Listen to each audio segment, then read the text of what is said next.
For context before I start, back in 2019, my dad cheated on his girlfriend, and then a few months later got married to a woman we all barely knew. In 2020, he started a court case on my mom for abusing me and my sister, started harassing my sister mentally, and then adopted his wife's daughter. In 2021, we finally got away from him and stopped speaking to him for 2 years. Now in 2024, I just started speaking to my dad again a few months back, and it all seemed to be okay for the most part. Back in January, I got engaged and I started to plan my wedding. My dad's wife insisted her daughter be one of my bridesmaids. I was hesitant at first, but then she automatically told her daughter. I said yes, and they started dress shopping without my consent. I finally told her no and explained that I didn't feel comfortable with her daughter being my bridesmaid because I wanted people closer to me to be in my wedding. She called my dad hysterically crying, saying that I've never treated her right and I'm just being evil, and that I shouldn't get married if they weren't going to be a huge part of it. My dad then called me telling me to apologize to both his wife and her daughter because they didn't deserve me being hateful. I told him all I did was simply explain that I didn't feel comfortable with her 13-year-old daughter being in my wedding and to leave it alone.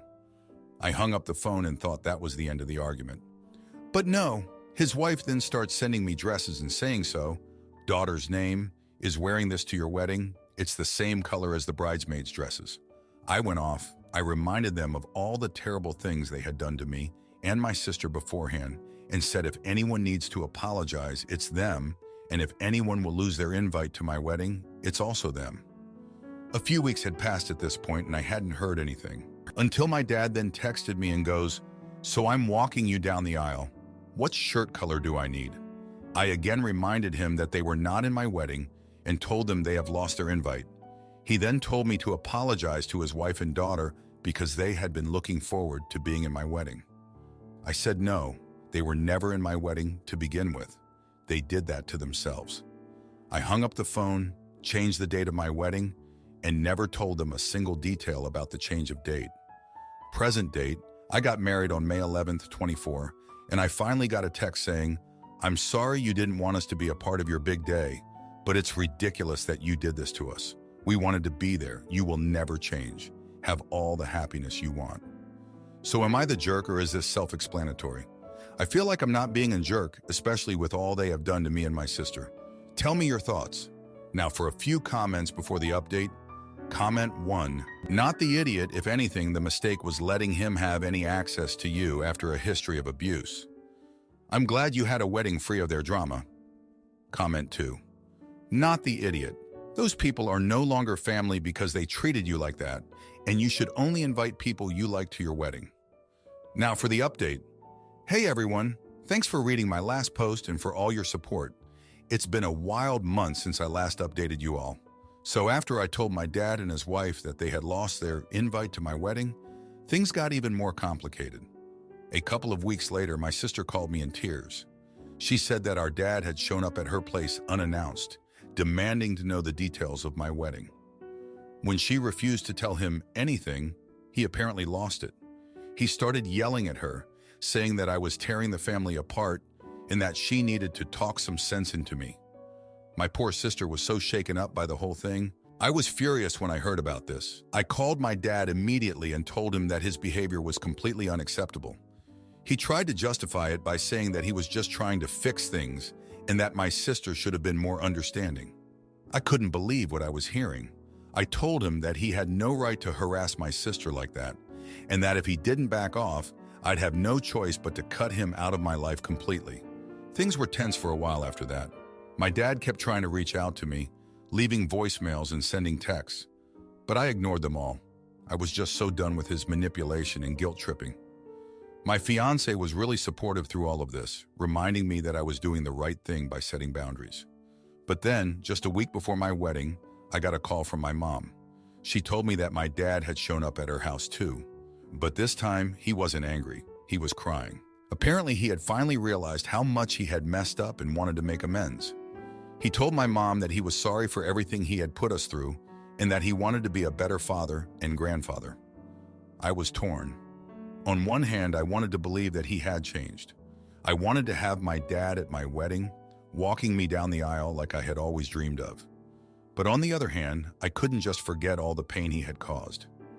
I didn't know if I could trust him not to hurt me or my family again. In the end, I decided to meet with him, just to hear him out. It was a difficult conversation. He apologized profusely and said that he was willing to do whatever it took to earn back my trust. He even offered to go to therapy and work on himself. I could tell that he was sincere, but I also knew that I couldn't just let him back into my life like nothing had happened. I told him that I appreciated his apology, but that I needed time. I said that if he was serious about changing, he needed to prove it through his actions, not just his words. I told him that he could come to my wedding, but that he wouldn't be walking me down the aisle.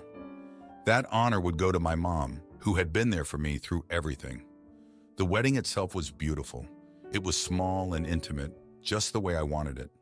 My dad was there, sitting in the back row. He didn't make a scene or try to insert himself into the ceremony. He just watched quietly, with tears in his eyes. Since then, things have been slowly getting better.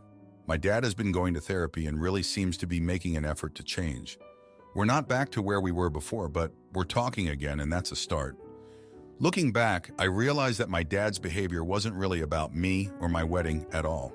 It was about his own insecurities and fear of losing control.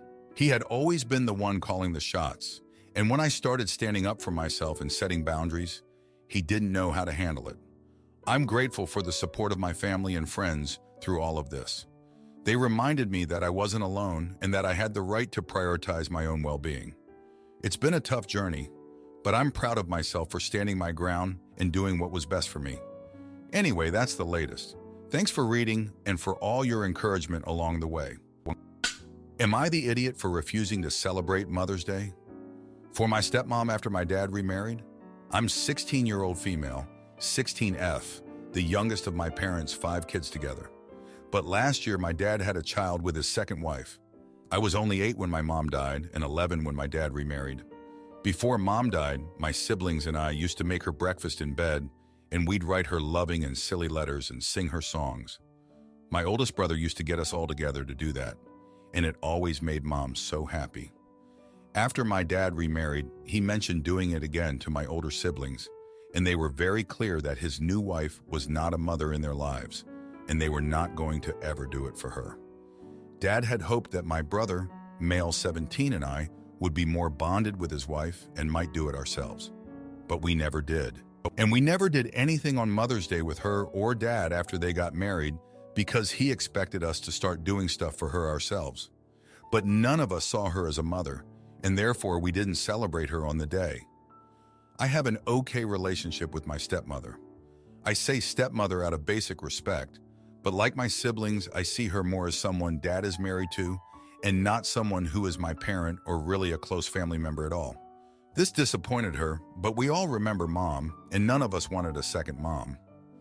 So last year, my dad and stepmother had my half-sister together, and Dad figured this would be the reason my brother and I would do this stuff for his wife. He asked my other siblings if they would visit for the day, and they all said no.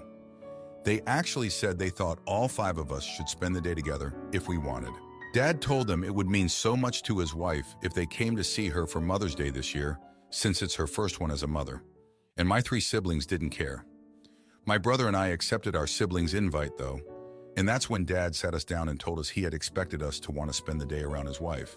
And he told us that this year is a very big deal for her, and weren't we wanting to celebrate the mother of our youngest sibling? My brother said he'd rather celebrate Mom with our siblings. I agreed with him. He brought up what we used to do for Mom and how we could involve our half-sister eventually in doing it and let our stepmother feel some of that love and joy that our mom felt when she was alive. He asked when we planned to do it for our stepmother because we never know when it might be too late. I told him I never planned to do the same Mother's Day things for her as I did for Mom because one is my mom and the other isn't. Dad said it wasn't fair, and my stepmother would have gladly been another mother if I had been willing. He told me to have decided I will never do it meant I never gave my stepmother a chance to be someone important enough to me, and he said he was disappointed we had all made that decision so early on, and nothing changed our hearts. Am I the idiot? Now for a few comments before the update. Comment 1. Not the idiot, and I'm not sure why your father is giving you this guilt trip. You have told him multiple times that your stepmother is not your mother. It sounds like your father needs to be the one who starts this with his youngest child. You celebrate your mother, and your half-sibling will be the one to celebrate your stepmother. Edit for incorrect relationship. Comment 2. Absolutely not the idiot. My brother said he'd rather celebrate mom with our siblings. I agreed with him. He brought up what we used to do for mom. It's totally okay to want to preserve the cherished memories and things you did for your mom. Your dad needs to respect the feelings you and your siblings have on this, as does his wife. Now, for the update. Hey everyone, thanks for reading my last post and for all your support. It means a lot to me. So here's what's been going on since then. The day after our conversation, my dad sat down with my brother and me again. He apologized for putting so much pressure on us and said he understood why we felt the way we did. He explained that he just wanted us to have a good relationship with his wife, but he realized he couldn't force it. He also said he missed our mom too, and that he never meant to replace her. Later that day, my stepmother asked to talk to me privately. She told me she overheard my conversation with my dad and wanted to clear the air. She said she never expected me to see her as a mom and that she was sorry if she ever made me feel like she was trying to take my mom's place. She just wanted to be there for me if I needed her. I appreciated her honesty, and it made me see her in a different light. I realized that maybe I had been too quick to dismiss her. We ended up having a really good talk, and I felt like I understood her better. The next day, my older siblings came over to spend time with us. We all sat down and had a heart-to-heart about everything that had been going on. They shared some stories about our mom that I had never heard before, and it made me feel closer to her.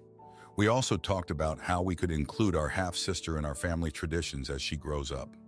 In the end, we decided to spend Mother's Day together as a family. We visited our mom's grave in the morning and had a picnic there. Then we went back to our dad's house and cooked dinner together. My stepmother joined us, and it was actually really nice. We didn't do anything special for her, but we included her in our family time, and I could tell it meant a lot to her.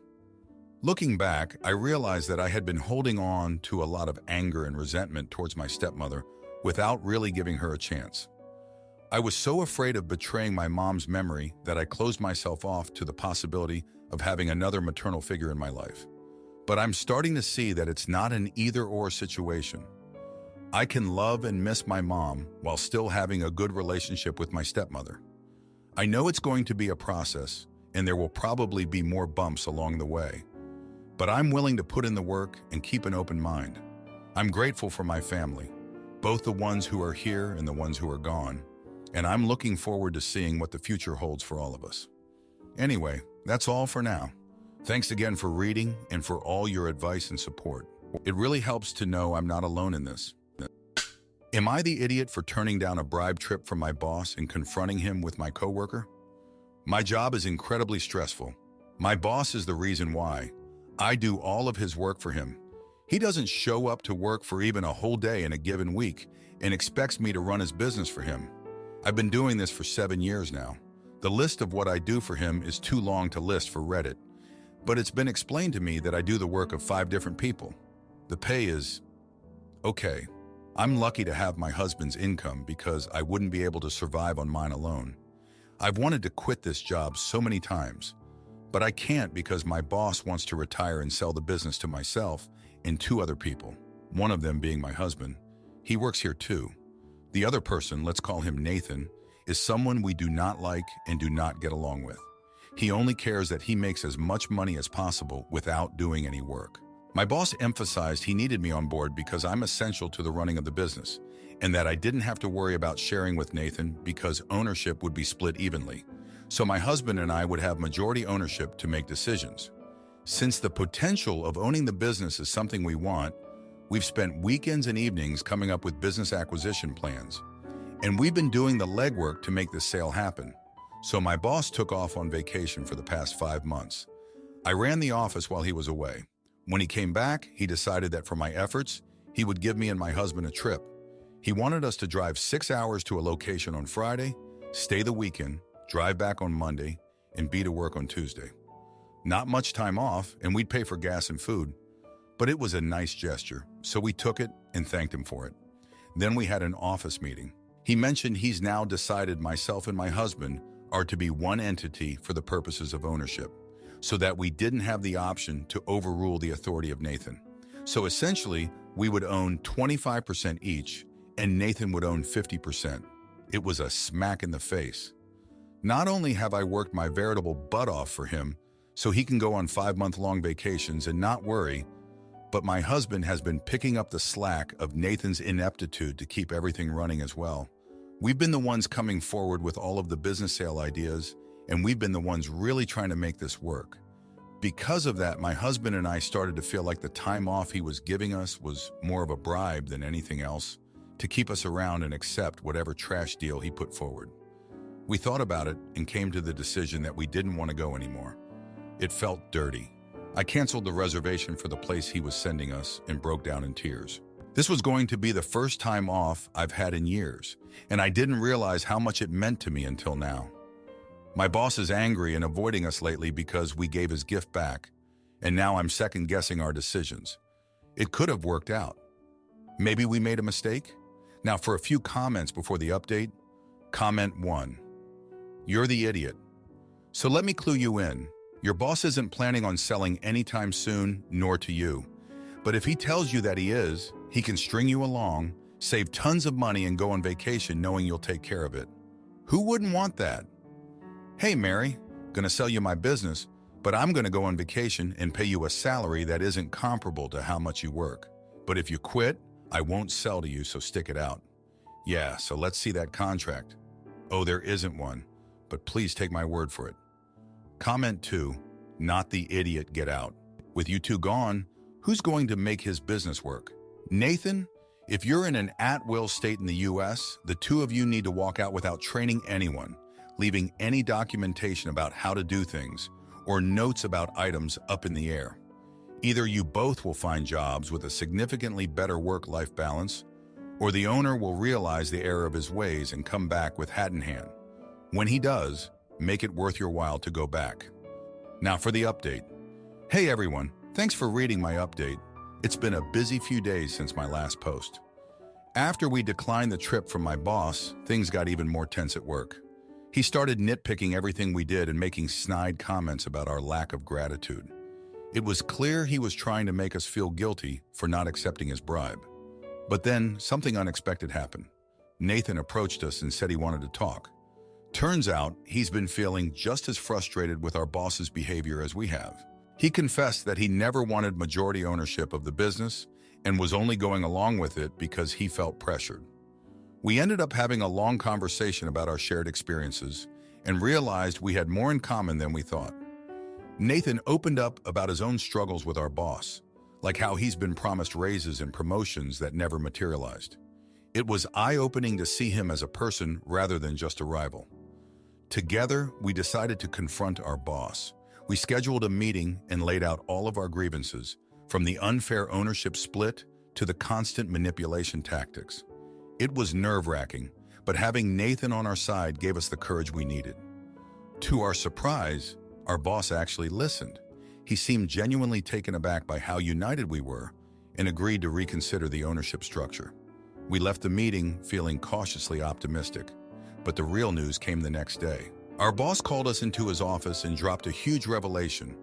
The reason he's been so erratic and absent lately is because he's been battling a serious illness. He didn't want anyone to know, but the stress of keeping it a secret had been taking a toll on him. Suddenly, everything made sense. The long vacations, the impulsive decisions, the mood swings. We were all stunned by the news, but it also gave us a new perspective on the situation. In the end, we agreed to put the business sale on hold while our boss focuses on his health. He apologized for his behavior and promised to be more transparent going forward. It's not a perfect resolution, but it feels like a step in the right direction. Looking back, I realize how much my own past experiences have shaped my reactions to this whole ordeal. Growing up, I watched my parents struggle to make ends meet while working for a demanding boss who never appreciated them. It's what drove me to work so hard and tolerate so much in my own career. But this experience has taught me that I don't have to settle for being mistreated. It's okay to stand up for myself and demand respect, even if it means risking the promise of a better future. and it's shown me the importance of empathy and understanding, even for those who seem like adversaries. I don't know what the future holds for our business or my relationship with my boss, but I do know that I'm grateful for the support of my husband and the unexpected ally I found in Nathan. Together, we'll face whatever challenges come our way. Thanks for sticking with me through this roller coaster of an update. Until next time, take care of yourselves and remember that you deserve to be treated with respect, no matter what. If you like this video, you'll probably like these too. Also, while you're here, please consider subscribing. It's your support that keeps this channel alive and allows me to make better and longer videos. Have a great day!